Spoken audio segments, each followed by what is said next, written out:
Welcome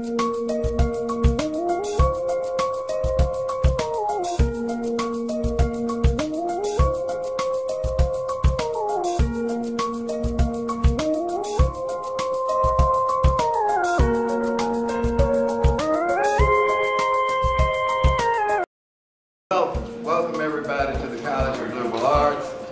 We refer to our college as the College of Culture. This is where diversity meets excellence. The lecture series today is a very, very important lecture series, and I do hope that all of you will enjoy it and learn from what is being said. I looked at the title for the lecture series and I thought to myself, is it a national catastrophe or is it of local concern? My conclusion is that it's both. The fate of African Americans, and particularly that of African American males in urban institutions, is absolutely critical.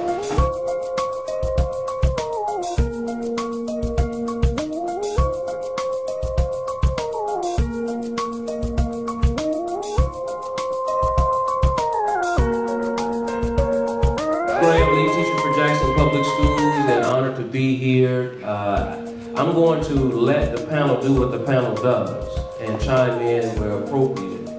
But what's important for you to know, I think, about me in terms of our subject matter is it's very near and dear to my heart. And I'll tell you about Jermaine and I'm going to sit down. Hopefully we'll be talking about Jermaine today.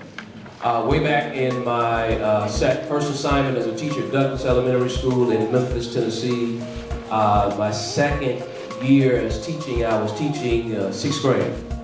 And I had the privilege of teaching a student whose name is Jermaine. Jermaine came to my 6th grade classroom reading on a 1st grade level. Y'all hear me? Yeah. He left our classroom reading on a 3rd and a half grade level. He had 2.5 years of growth in 1 year. Now, I contribute a lot of that, of course, to the grace of God. More importantly, though, not necessarily to the curriculum and not necessarily to my teaching prowess in the 2nd year of teaching, but the fact that I was able to instill within him a higher sense of worth that he had for himself. In other words, I thought that he could do better than he thought he could do. And so all of it really was about expectation. And for me, that's what this conversation will surround. What are our expectations for our own folk? Y'all got that, right? How are we presenting ourselves to make sure that not only we look out for one another, but we are truly and indeed our brothers and sisters' keeper?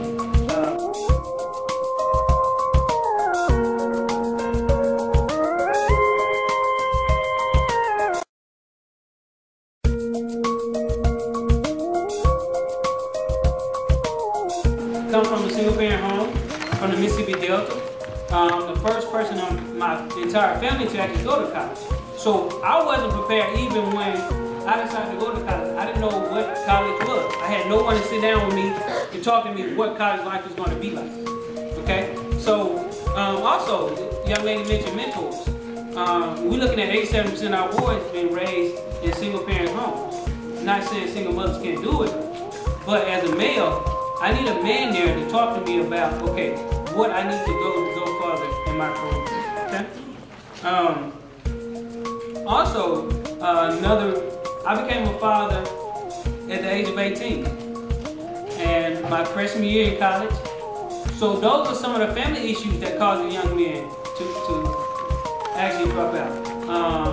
When I found out I was a father, I had people telling me, well, you need to drop out and go to work. Well, let me share a story with y'all. My first job was chopping cotton. I just told y'all I was a Mississippi Delta. I'm a little dude. I knew I wasn't meant for manual labor. I knew the only way I was gonna make a career, I gotta be smart. I was not meant for manual labor, and I think God knew that too. So I knew I was going to college and I was gonna stay in college.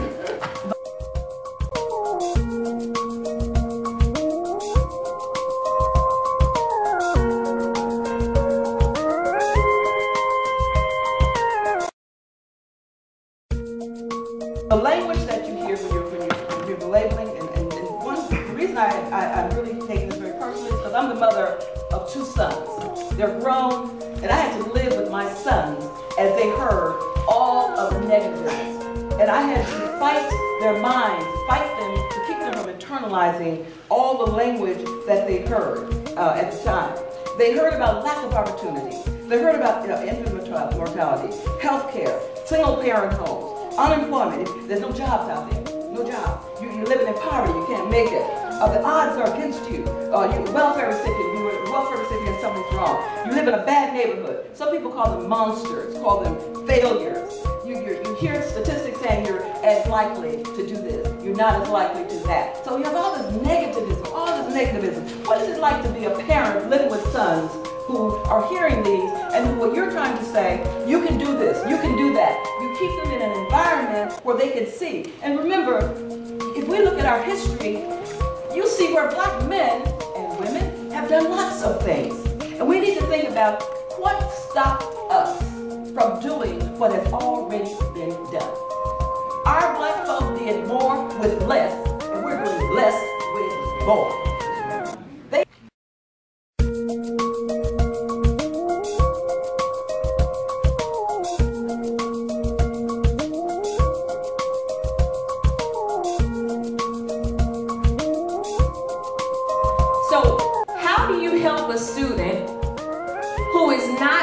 Their English 2 exam, has completed all of their other coursework but cannot graduate because of one exam.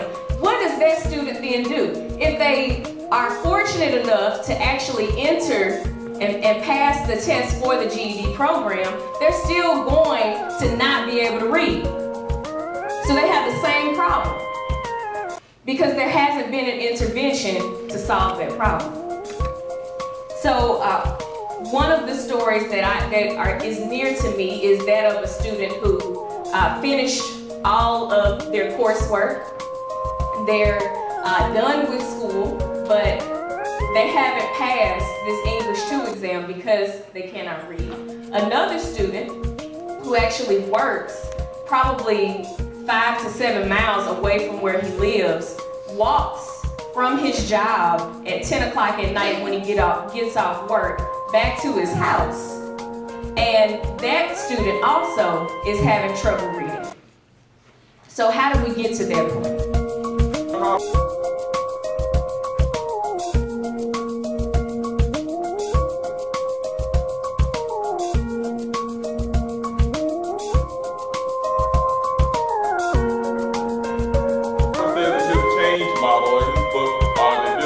The first thing that of any organization, before you can start any kind of change, there has to be a sense of urgency. That's step one. People have to see this as an important issue in order for it to actually manifest itself into any kinds of solutions. And so that's an important part. I like a lot of the things the presenters have already pointed out. I would like to say, though, as we get ready to start, I think that it's everybody's responsibility. I'm going to come from a university perspective. I think it's everybody's responsibility in terms of where exactly we need to go. It's not just placed at the foot of one particular body. It should be, in terms of Jackson State even, it should be an entire approach to what we're looking at. It's not, not just the fraternities. It's the fraternities, it's the sororities, it's the SGA, it's the academic affairs, it's the departments, it's all of the units. Malcolm X says here. He says that usually when people are sad, they don't do anything. They just cry over their condition, but when they get angry, they bring about a change.